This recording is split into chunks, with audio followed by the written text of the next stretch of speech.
Assalamualaikum warahmatullahi wabarakatuh. Waalaikumsalam warahmatullahi wabarakatuh, Bang Sul, dan Mantap. selamat datang untuk kalian para pendengar podcast Sersan Horor, seram Seram tapi tapi santai. santai. Dan selamat datang ya untuk kalian pendengar Hai. baru ataupun Hmm. pendengar lama, Bang Sul ya, pendengar setia. Yoi. Dan terima kasih untuk Betul kalian yang betul. sudah mengirimkan cerita-cerita karena dari kemarin banyak Hmm. banget masuk terus ya, Bang Banyak Sul ya. Win. Banyak, Wih dan ini gila. ceritanya Makasih guys. dari pendengar-pendengar yang belum pernah kirim ya maksudnya. Jadi sepertinya emang Oke. cerita-cerita horor itu menggugah untuk bikin kita pengen kirim Kirim. maksudnya. Gitu Betul dia. betul betul. Nah, Pastinya. pasti ya itu pokoknya kalau udah denger horor tuh, oh kalau misalkan ada pengalaman pasti langsung kayak aduh gue pengen cerita Iya. cuma takut tapi pengen cerita juga kan. Akhirnya udah kirim aja lah. Nah ini jadi banyak nih Iya. yang numpuk sama kita, banyak Betul. nih ya. Thank you banget sekali lagi teman-teman. Pokoknya jangan ragu-ragu ya. Kalau Jangan ada langsung ragu-ragu. kirim aja udah. Nanti kita Betul. Nah, bacain. pokoknya Tenang tenang. sekarang tuh emang ada beberapa orang yang kalau misalkan abis mengalami pengalaman horor apalagi yang serem banget, biasa tuh dia nggak berani cerita, Bang Sul. Betul. Nah, Mungkin biasanya dia ditunggu untuk bertahun-tahun gitu kan. bener, biasanya ada yang sampai puluhan tahun tuh baru dia cerita. Apalagi kalau misalkan Betul. tinggalnya sama keluarga sendiri nih. Kan misalkan Hmm. udah punya keluarga, kalau cerita gitu kan takutnya keluarga takut kan, jadi Betul parno. Jadi terus betul. bingung nih mau cerita ke siapa. Nah, bisa cerita ke kita ya supaya bisa mengeluarkan unek-unek sedikit lah. Supaya lebih tenang Ya ya, Bang Sul betul ya, betul. dan bisa berbagi juga. Biar lega ya. Betul. Oke, itu ya teman-teman ya. Thank you yang udah kirim cerita dari kemarin. Judulnya serem-serem banget. Nanti kalian akan lihat sendiri dah Yoi. ya. Karena Ya seperti yang itu. episode kali ini juga, Bang Sul. Aha, Judulnya serem banget. Kalian bisa lihat di betul. apa namanya di title kita ya. Mungkin Oke. sebelumnya kita sudah pernah membawakan cerita serupa tentang pesugihan. Oh, pesugihan. Pesugihan. Waduh. Nah, Mantap nih, tapi mantap nih. ini dari pendengar kita yang baru nih, Bang Sul ya, dari pengirim cerita Wow. baru nih. Ya, mungkin gayanya beda nih Gayanya kan. beda. Kan betul, betul. Nah ini Oke, kita oke. penasaran nih pesugihannya tuh apa sih gitu Hmm, Bang Sul ya. Karena pesugihan setiap betul, betul. daerah Indonesia kan beda-beda ya. Nah, itu unik. Kita Nah pasti belum tahu tuh. kayak yang kita pernah bahas di YouTube kita Bang Sul ya. Nah, Macam-macam itu. pesugihan di tanah Nusantara. Hehehe. Nah itu tuh kalian kalau belum nonton tuh nonton di YouTube kita tuh, yang Ya, belum lihat silakan YouTube kita silakan. ya. Nah Silakan ditonton ya. betul, kita Monggo. pernah bahas pesugihan ya Bang Sul ya, dan itu seru banget. Ya. Kalian bisa lihat di akun Yoi. YouTube kita deh, di channel YouTube kita Sesanor FM. Monggo. Nah, Oke. ngomongin pesugihan nih Bang Sul ya. Ini kan Aha. apa namanya tentang pesugihan lagi. Ini kita Bang Sul pernah Hmm. ingat nggak nih cerita-cerita pesugihan yang kita pernah bawain tuh yang mana aja sih? Gue Ada inget inget dong. nggak? Yang mana tuh? Pesugihan apa? Babi ngepet, rumah bubrah. Oh itu ya, yang kita Terus ngomong pernah bahas ya. ya banyak Rumah, lah, ada 10 kalau nggak salah ya. benar-benar. Terus juga kalau ngomongin pesugihan tuh paling inget ya cerita dari pendengar itu tuh ceritanya ini Gong Chandra, Mas Gong Dong Chandra. Chandra. Oh iya Nah gila itu itu. tuh cerita tentang Oh, kompleknya ya, yang desanya yang apa ya? yang ayam itu ya. Nah banyak tuh pesugihan-pesugihan anehnya Bang Sule yang nggak terungkap Yoi. dan yang terungkap ya. Nah itu episode berapa lupa tuh ya. Oke. Eh, Wow. kurang lebih episode 70-an apa 60-an gitu deh. Kalian bisa Ya cek itu ya. segituan lah. Nah ada Ya, pesugihan-pesugihan gitu deh, lupa deh betul ceritanya. betul. Nah kali ini Bang Sule ini datang dari Hmm. seorang eh, pendengar yang belum pernah kirim masuk sebelumnya. Tapi Oh, sekalinya oke. kirim langsung pesugihan. Nah ini langsung Aduh. ibaratnya dari Oke. TK lompat ke S1, ya kan? Anjir, ini materinya berat ini. Pesugihan Berat ini mah. langsung. Nggak ada obat ini. Nah ini daripada kita penasaran Bang Sul ya tentang Oke. apa sih ini pesugihan yang akan diceritakan oleh pendengar yang satu ini, langsung aja kali Bang Sul ya. Oh iya dong, Oh pastinya. langsung Singkat aja deh. Ada yang mau nih. ditambahin Bang Sul? Santai. Udah aja dah, Langsung gua aja ya. penasaran nih kalau Oke deh. pesugihan ini gua. Seperti biasa Oke. dah. Pasang headset kalian, Matikan lampu dan dan tangkap kengeriannya. kengeriannya. Setelah pesan-pesan berikut. Berikut. Selamat mendengarkan.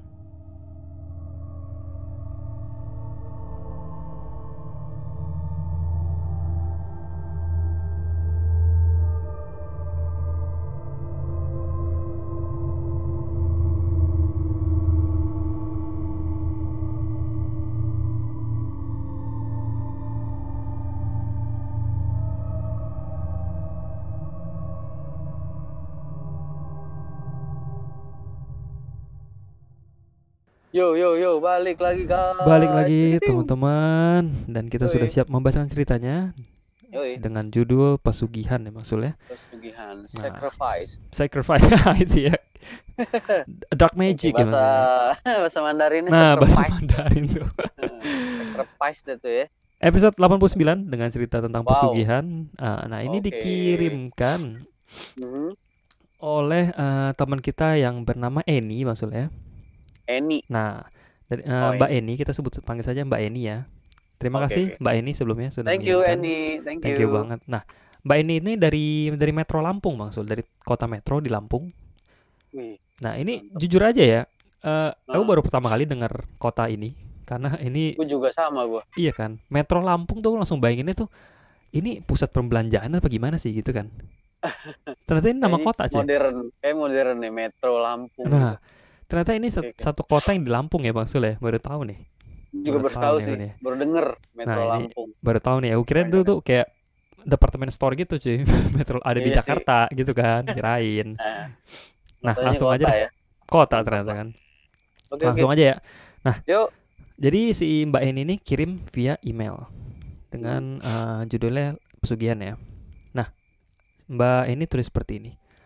Assalamualaikum warahmatullahi wabarakatuh. Waalaikumsalam. Mbak Eni. Mbak Eni. Salam kenal ya Mbak Eni ya. Pertama kali kirim cerita, thank you banget. Yoi. Katanya begini. Halo Bang Sul dan Kevin dan seluruh keluarga Sersan Horor. Katanya. Halo. Salam kenal nih, aku Eni dari Metro Lampung katanya. Mhm. Jadi Mbak Eni ini adalah seorang pendengar setia Sersan Horor nih Bang Sul Oh, katanya. thank you Mbak Eni. Thank you ya. Mantap. Thank you. Katanya dari episode pertama season 1 sampai ke season 2 nih sampai detik ini katanya. Masya Allah, Nah, luar biasa. Yang sudah sampai season 60 lebih kata dia. Ini dia kirimnya Wow. Maret ya. Jadi waktu itu Bahkan masih 60. Ada pendengar kita yang setia banget nih, kita kan nongol di podcast kan 25 Agustus ya. Mm. Nah, 25 Juli udah ada yang dengerin tuh. Buset. Waduh, keren. Gimana caranya anjir. Itu Saking setianya tuh. itu setia ngeri amat deh udah denger duluan nih. Kita belum tahu.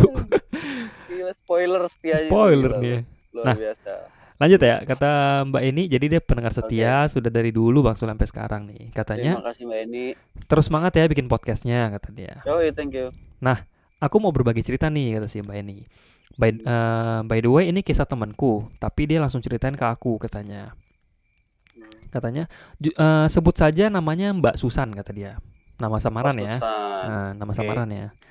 Jadi dia sudah bikin ini nama samaran nih. Bagus nih Susan ya, enak ya. Ini cowok nih. Nah, cewek. Oh, cewek. Ini udah kurang jelas apa lagi? Udah Mbak Susan, masih cowok juga nih. Susanto kali aja. Oh iya. Mbaknya gimana? Mbak Susan ya, ya Oke, kan? oke. Mbak Susan Cantik. nih. Katanya jujur ya kata dia, aku tuh benar-benar lupa deh nama temanku ini siapa katanya. Jadi sebenarnya si Mbak ini tuh udah mungkin teman lama ya, jadi dia udah agak lupa nih namanya siapa, nama aslinya, tapi sebut aja Mbak Susan katanya. Oke. Katanya tapi aku sama sekali tidak lupa dengan kisahnya dia katanya. Waduh, mantap. Nah katanya kalau nggak salah dia cerita kisah ini sekitar 4 tahun yang lalu kata dia. Masih baru ya? Masih baru, tapi kejadiannya itu 6 tahun yang lalu. Nah kata dia kejadian 6 tahun yang lalu. Nah abis itu aku bertemu dia itu sekitar 4 tahun lalu Bang Sul, di Jakarta. Oke. Ini sejarahnya ya kata dia, tapi dia tidak bisa menyebutkan secara rinci tentang pertemuan dia dengan Mbak Susan ini katanya. Oke, jadi lanjut aja langsung ke ceritanya katanya. Nah, jadi ceritanya begini. Mbak Susan adalah seorang warga di Jawa Tengah ya Bang Sul ya. Jadi si Mbak Susan ini adalah orang Jawa Tengah. Nah, di bagian pesisir pantai. Entah pantai selatan atau pantai utara kita kurang tahu ya. Pokoknya di daerah pesisir pantai katanya. Nah, seperti warga pada umumnya katanya kegiatan perekonomian di daerah ini adalah jual beli ikan. Karena dekat pantai ya. Dekat laut. Ya. Nah, kata dia.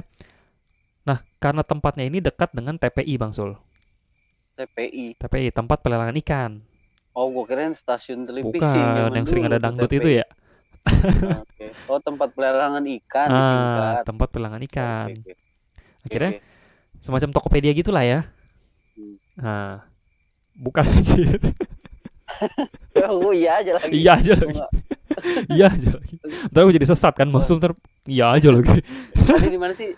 di Jawa Tengah ya? Jawa Tengah katanya. Oh, gue sih tebak kalau di daerah pesisir itu kayaknya Manado itu. Aduh. Kalau dekat pesisir itu Hong Kong, Bang Sul. Ini lebih jauh lagi.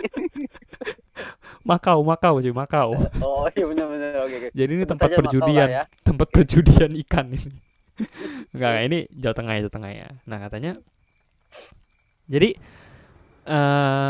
karena si Mbak Susan ini sering diejek, jadi Mbak Susan ini sering diejek sama keluarganya sendiri, Bang Sul.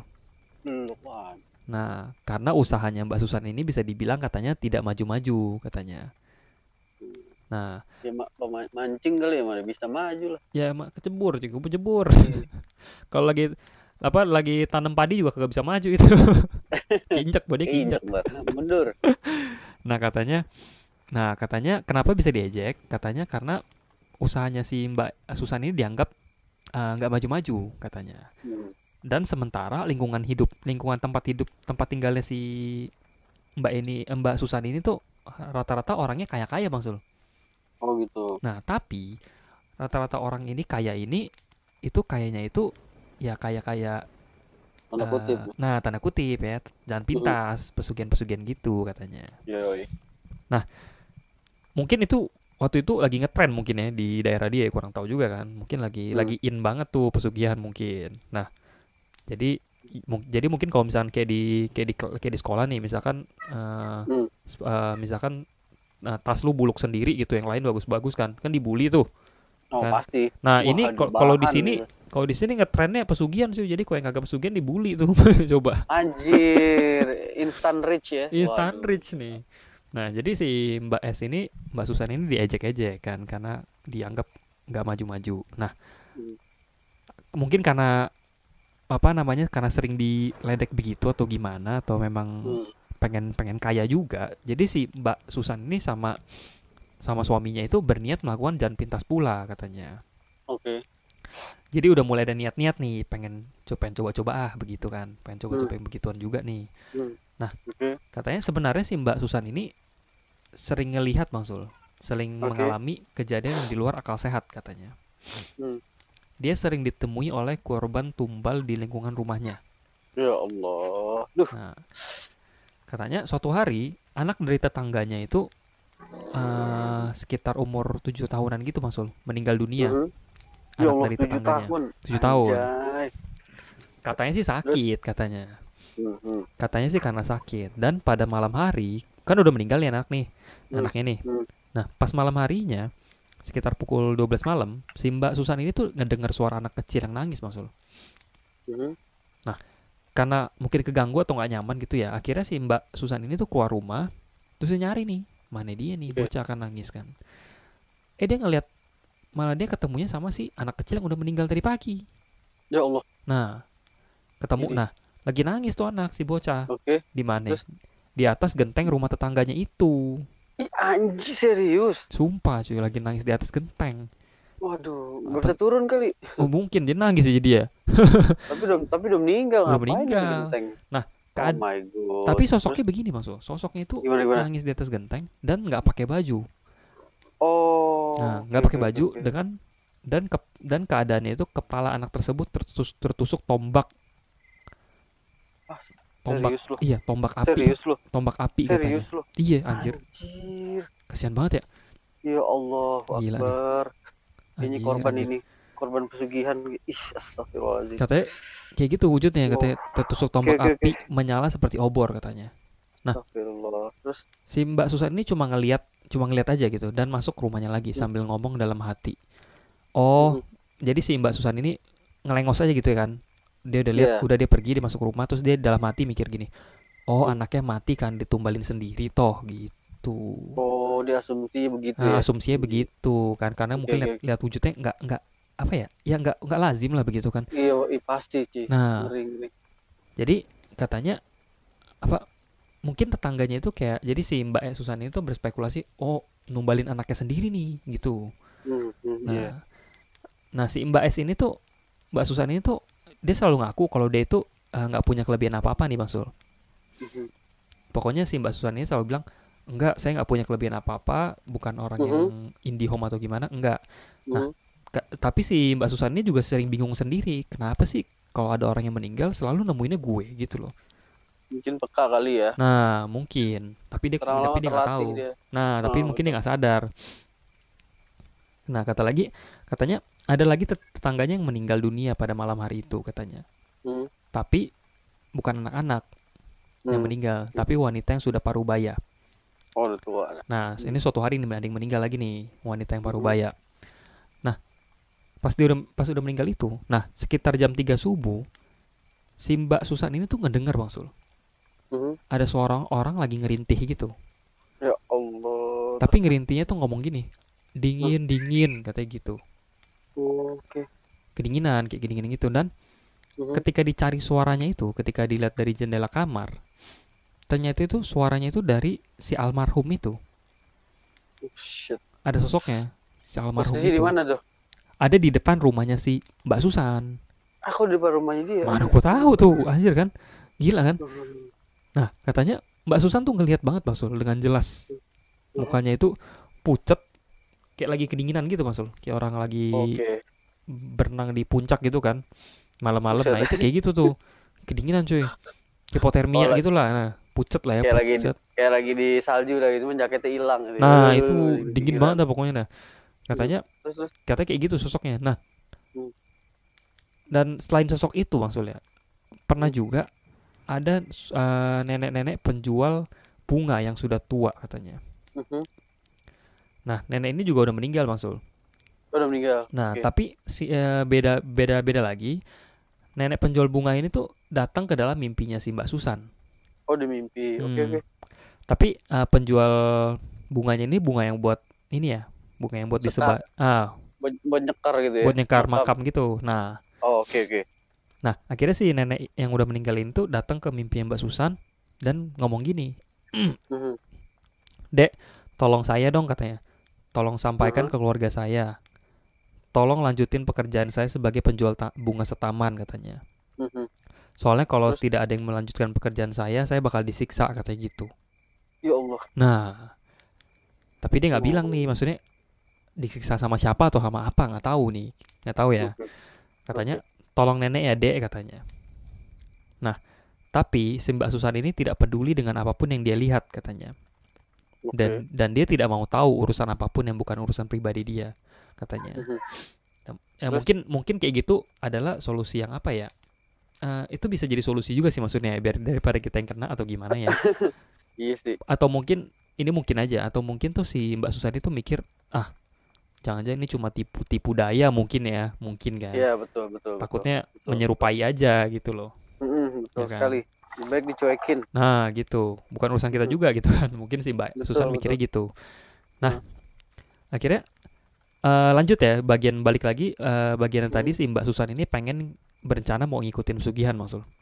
Oke. Nah, sampai lupa ya ceritanya tadi mau cerita itu kan.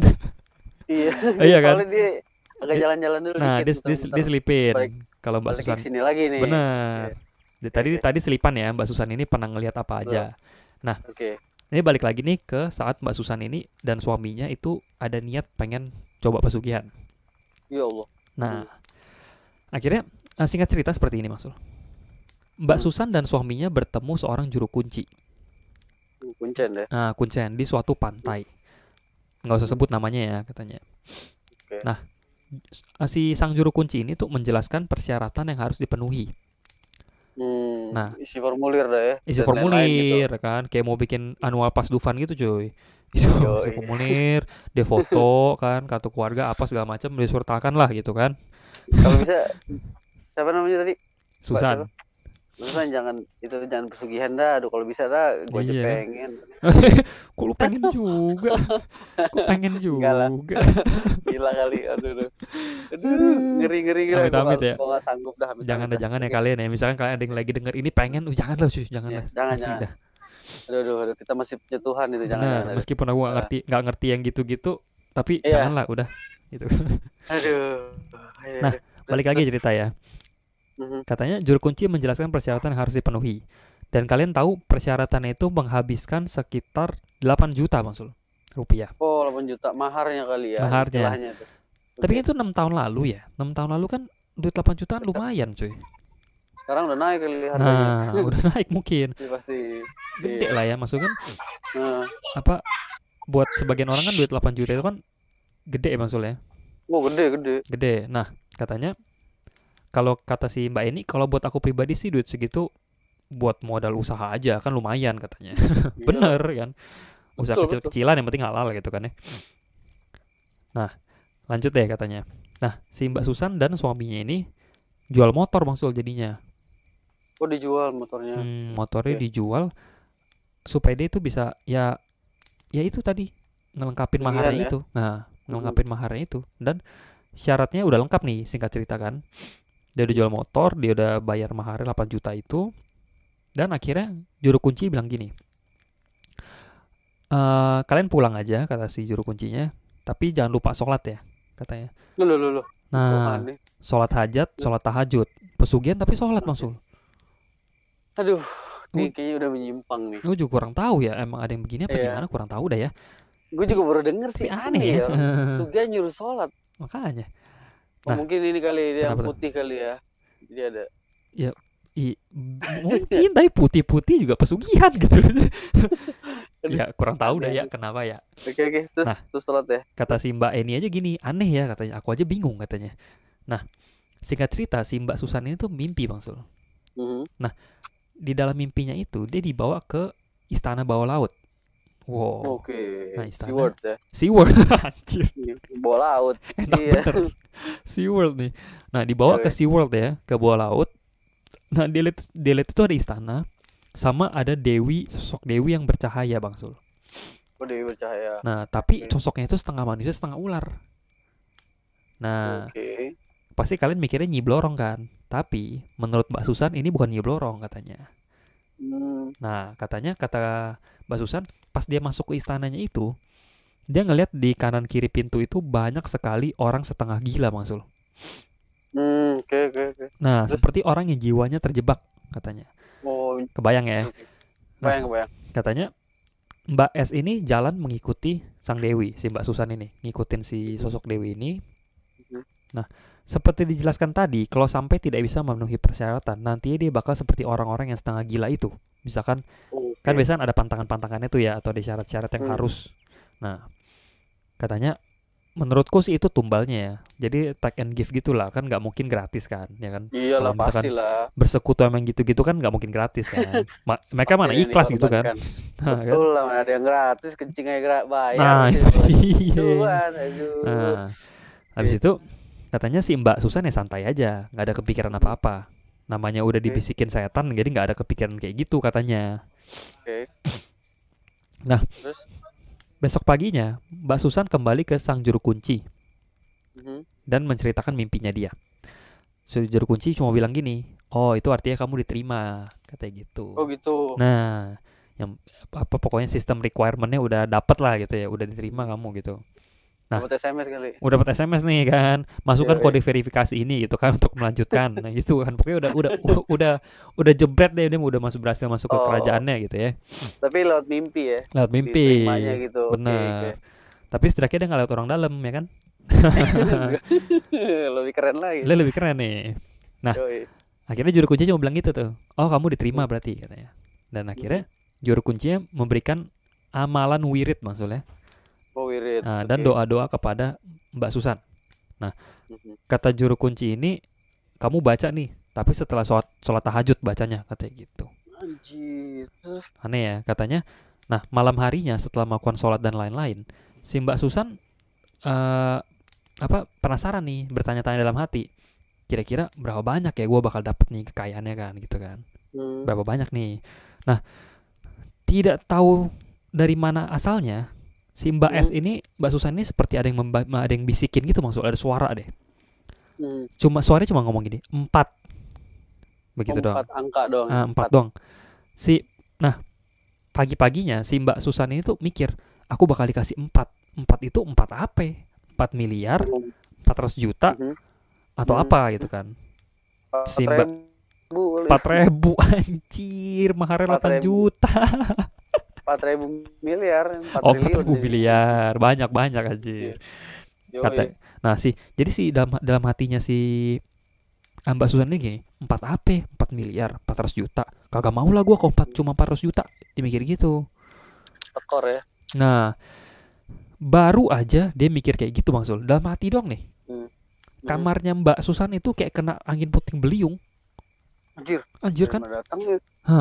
Cuma kamar dia doang katanya. Buset deh. Semua barang terbang-terbang, berantakan gak karuan katanya.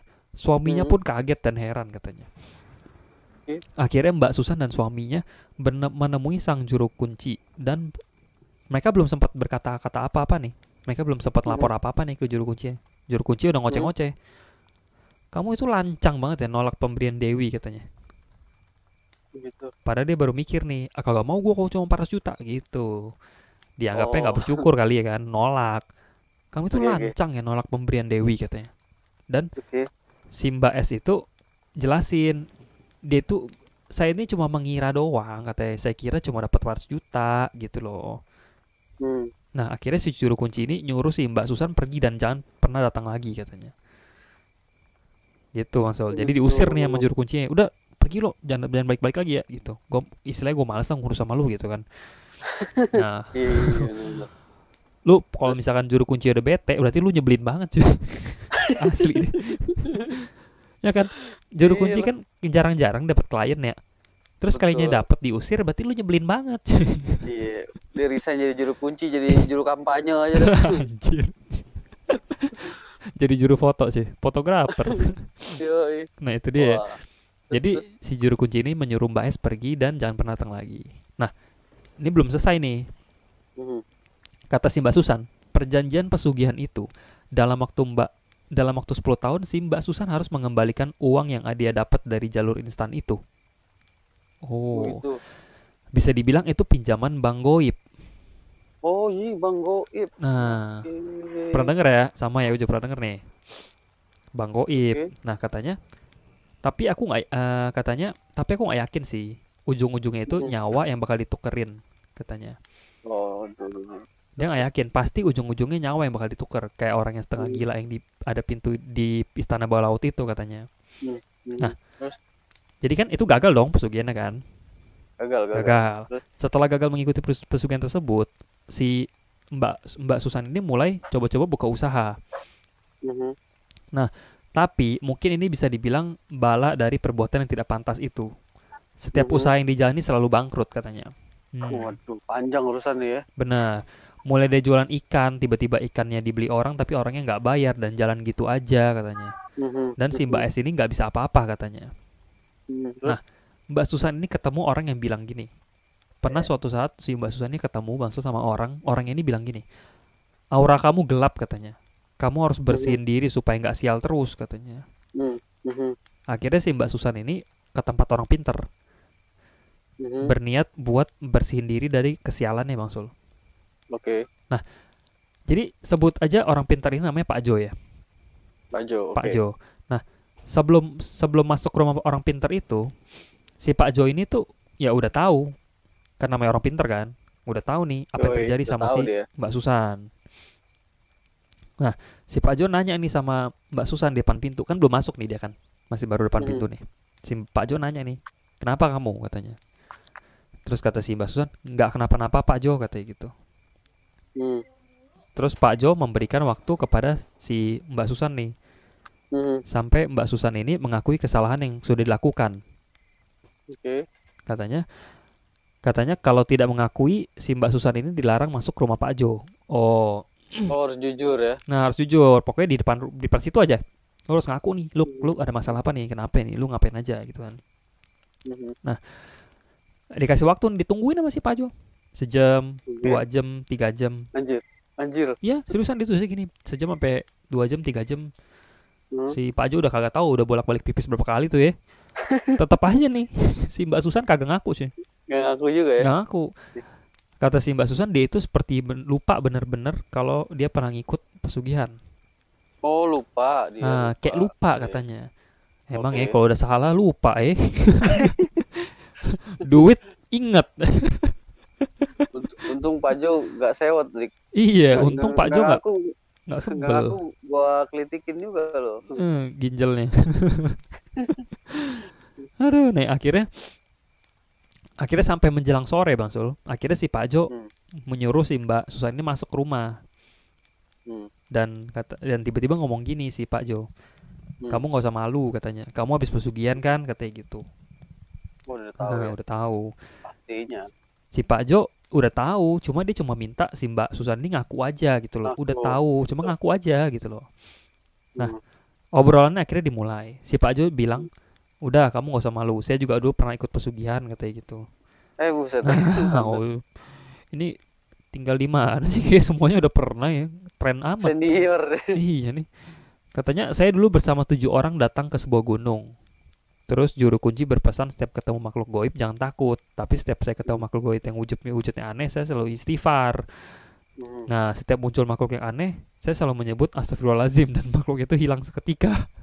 Oke, mantap. Berkali-kali bertemu makhluk sejenis, saya selalu istighfar. Dan akhirnya di antara 7 orang yang ikuti ritual itu, cuma saya yang gagal. Dan akhirnya 6 orang lainnya itu semua berhasil dan sekarang semua kaya raya. Akhirnya ceritanya Pak Jo begitu. Katanya akhirnya saya pulang dan mohon maaf ke istri saya dan melakukan sholat tobat bersama istri saya. Dan alhamdulillah betul sadar ya. Tapi yang sadar dikit sayangnya, dari antara 7 cuma 1. Karena dia nyebut ya tadi. Karena dia nyebut makhluk. Ya, karena hati kecil tuh nggak bisa bohong. Gitu. Bener. Karena imannya masih kuat. Betul. Kayak dia pantas ya besok orang misalkan orang lagi kayak kurang sadar apa gimana dan situasi apa, orang suka bilang istighfar gitu ya. Istighfar itu emang satu ya untuk mengurangi dosa tuh bisa pakai istighfar. Satu juga untuk ini ya, melihat yang begitu astagfirullah itu. Biar kata ajaib juga itu. Pantas orang sering bilang itu istighfar nak gitu ya, atau gimana ya, kalau misalkan lagi sawan apa gimana gitu kan. Pasti gitu. Apalagi kalau lagi marah, Vin, sebut itu hilang. Hilang ya itu. Pokoknya kayak jangan ikutin marahnya gitu lah ya. Iya betul kan setan itu masuk. Benar-benar. Istighfar tuh mantap. Terus itu ya, jadi dari 7 orang itu yang gagal cuma si Pak ini. Akhirnya dia mohon maaf, terus sholat tobat bersama istri saya. Nah, dalam sujud yang terakhir pas dia sholat tobat, itu di atas kepala dia ini, ada kepala Pak Jo ini ada batu yang bersinar Bang Sul. Dan dari situ akhirnya batu itu bisa saya manfaatkan untuk membantu orang atau nyembuhin orang yang sakit non medis.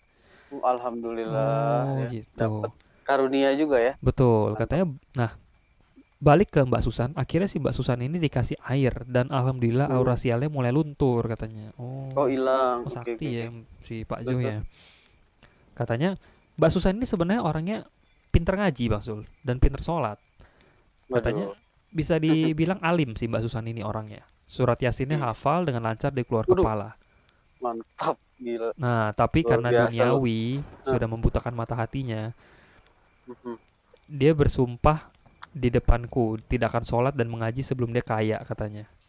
Pas dia mau pesugihan itu, menurut Mbak Susan gini, pas dulu dia masih belum tobat, kata si Mbak Susan, banyak orang yang sholat yang sholat nggak ngaji tapi kaya raya. Mbak Susan bilangnya begitu. Nah, akhirnya udah tobat nih si Mbak Susan ini. Alhamdulillah. Katanya nauzubillah min zalik, katanya jangan ditiru teman-teman. Iya lanjut. Aduh, gila. Ngeri. Kata si Mbak ini terakhir ketemu Mbak Susan ini, kadang-kadang pandangannya kosong katanya. Dan dia cerita dengan gamblang tanpa ada yang ditutup-tutupi katanya. Sepertinya dia masih ambisi pengen kaya apapun caranya katanya. Udah dibersihin ya, tapi mungkin memang masih ada ambisi pengen kaya mungkin ya. Tapi karena apa ya? Karena ini kali ya sering dibully kali, jadi pengen membuktikan gitu kalau dia bisa. Iya, kadang ya orang suka begitu kan. Maksudnya ya kesian juga sih. Iya sih. Katanya maksudnya ya ambisi boleh sih, cuma jangan sampai begitulah caranya kan. Gitu. Jangan sampai menggadaikan ini ya keimanan. Benar. Gitu kan. Maksudnya semua orang kan juga pengen kaya kan. Pasti. Gitu katanya. Sekian Bang Sul dan Kevin, nggak tahu serem apa enggak nih cerita. Cuma pesannya jangan sampai kita kehilangan iman katanya. Terima kasih. Pasti keren. Jadi ini lebih ke pesannya Bang Sul ya. Betul. Buset ya. Ini ceritanya bukan serem di bagian pesugihannya, serem di bagian yang tadi lihat sosok anak kecil itu sih yang menurut aku ya. Gila, ketancap tuh tombak ya. Iya, sama Gila. yang nenek-nenek itu Ibu, ya. nenek-nenek ada 3 itu ya. Seremnya di situ sih ya. Kalau pesugihannya sendiri sih nggak serem, lebih keseru sih ya. Iya sih, itu ritualnya emang banyak ya. Iya, Maksudnya, banyak ya. pantangan-pantangan, maharnya. Bener. Apa? Itu karena dia ditolak karena dia berpikiran jelek, ini 4 apa nih ya. Iya. 4 apa nih. Waduh. Kalau 400 juta dong nggak mau dia katanya. Iya, main 4M ya. Akhirnya si siapa ratunya denger. Buset nih belum apa-apa udah gini aja ini. Akhirnya udah deh suplang lah gitu lah. Makanya. Oke deh, itu ya teman-teman ya ceritanya tuh dari si Mbak Eni di Jawa Tengah. Ya pokoknya don't try this at home dah ya. Bener-bener mah jangan dah ya. Jadi coba-coba ya. Iya. Oke deh. Gila. Itu maksudnya cerita dari si Mbak Eni tentang temennya itu yang melakukan ritual pesugihan maksudnya. Waduh. Tapi gagal. Itu dia. Ya bagus lah, gagal lah. Iya, untung gagal. Waduh, ini kalau berhasil mah. Kalau ya, berhasil lah kaya sih dia. Ya itu, kalau pesugihan kan dibilangnya kan duit setan dimakan jin. Ya, jadi abisnya juga nggak jelas. Iya benar. Sumbernya begitu ya kan. Udahlah. Ada aja ya. Nah itu ya teman-teman ya cerita dari Mbak Eni dari Jawa Tengah untuk episode ke-89. Thank you Mbak Eni. Thank you. Mantap. Dan seperti biasa Masul ya untuk yang kirim. Kalau ada yang mau kirim boleh ke sersanhoror@gmail.com. Betul. Silakan dikirim. Dan terus, boleh juga follow ke IG kita di Sersan Horor FM. Betul. Dan jangan lupa di YouTube Subrek. Kita ya. Di Subrek, nah itu. Di Kleneng, diapain lah, dikuntung kayak apalah itu ya di akun YouTube kita ya, di channel YouTube kita di Sersan Horor FM. Ya, makasih juga ya itu subscriber kita tambah-nambah juga. Tambah-nambah dikit-dikit. Gitu. Ya. Makasih teman-teman. Thank you teman-teman. Dan untuk kalian yang udah dengerin kita sampai sekarang, thank you banget. Kalian terbaik. Thank you. Dan untuk yang kirim cerita tapi belum dibacain, sabar aja. Kita pelan-pelan ya maksudnya. Saya estafet nih. Benar, satu. Pasti nyampe cerita kalian kok ya. Nggak ada yang kelewat. Pasti. Oke. Itu aja teman-teman. Sampai ketemu di episode ke-90 dengan cerita 90. Yang luar biasa ya maksudnya. Luar bioskop tuh udah lebih gila lagi tuh ya. Oke, sampai situ aja kita ucapkan salam undur diri dan selamat malam. Wassalamualaikum.